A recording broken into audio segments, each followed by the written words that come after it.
së pezullimit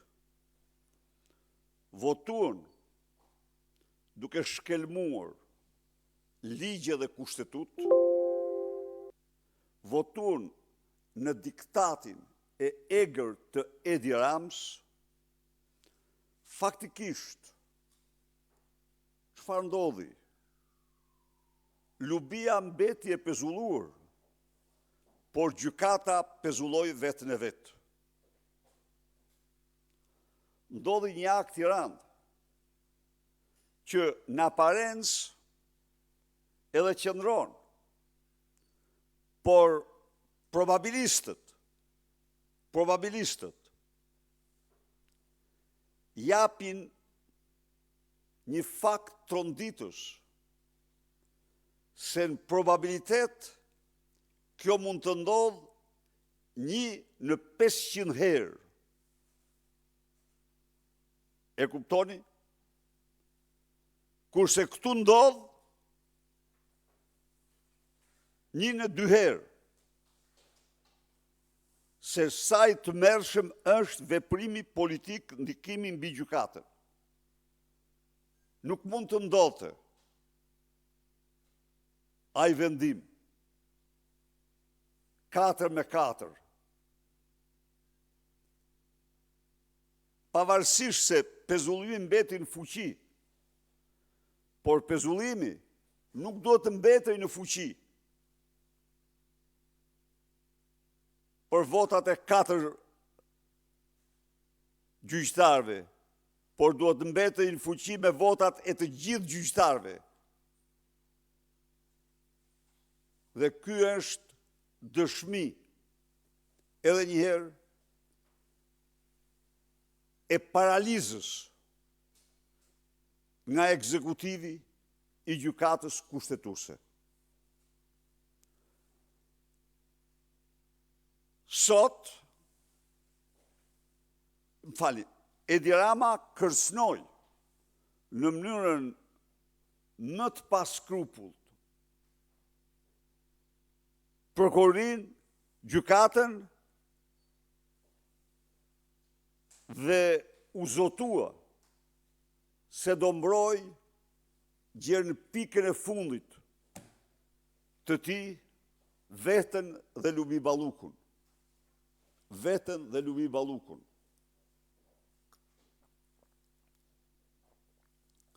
Ai është thirrur sot në Bruksel. Sipas mediave, sepse nuk dihet, por mediat thonë, shkruajnë se ka takim, është thirrur direkt nga numri 1 i Këshillit të Bashkimit Evropian për t'i komunikuar qëndrimin e prerë të Bashkimit Evropian ndaj qëndrimeve të tij, antikushtetuese, antidemokratike, ndaj zotimit të tij për të vazhduar grushtin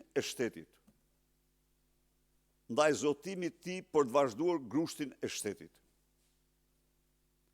Nuk ka, pra ju e pat, ju e shifni, ai shkon në Bruksel me fustanin e Lumi Ballukut. Në kuptimin që shkon si avokat i turpshëm i saj dhe të gjitha i ka për vetën e tij. Në Bruksel dhe në mbar kryeqytetet është kuptuar se çfarë përfaqëson, çfarë kalbësire, çfarë njeriu kalbësir përfaqëson Edi Rama. Është kuptuar se autori i aferave të Ballukut është direkt Rama. Është kuptuar se Edi Rama, për fatin e mirë të shqiptarëve, është Ergys Agasi është kuptuar se ata në sipërmarrjen e dominuar tërësisht nga familja e tij, në agjensinë e dominuar tërësisht nga familja e tij, Akshi jo vetëm kanë vjedh miliona, qindra miliona, por kanë urdhruar pegmarrje dhe krime të shëmtuara. De facto, pra, Edi Rama po shkon drejt fundit ti të merituar.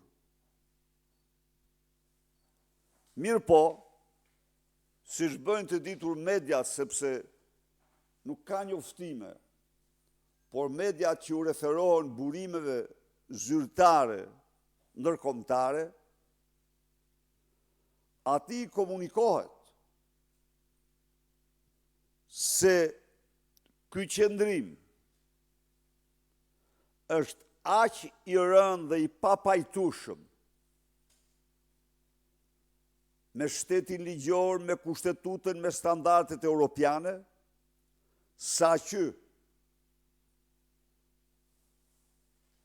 do të provokoj zhbërjen e plot të procesit të integrimit me Shqipërinë. Këthimin mbrapa të këtij procesi në vitin e firmosjes marrëveshjes tregtare 1992. Akt i cili nuk është ndërmarrë kur ndaj një vendi. Kur. Nuk është ndërmarrë sepse s'ka ekzistuar dhe nuk ekziston në historinë 75 vjeçare, 76 vjeçare të Bashkimit Evropian, një rast i vetëm i ngjashëm me Edi Ramën dhe Lubi Ballukun. Asnjë. Ju i kujtoj këtu një moment. Një prokurore speciale e një vendi mik e Rumanisë, e cila në dallim nga mashtrimet e paskrupta dhe banale që bën Edi Rama, që s'ka patur kur pezullime, ka pezulluar jo një, po disa ministra. Dhe kur ajo përgatiti dosjen e pezullimit të kryeministrit rumun, ai e mori vesh dhe dha dorëheqjen. Dha dorëheqjen. Pezullim ministrash, si që au kam faktuar këtu me emër, mbi emër, me data, me të gjitha, ka ndodhur me 10 raste në Europë, në Azi dhe në botë.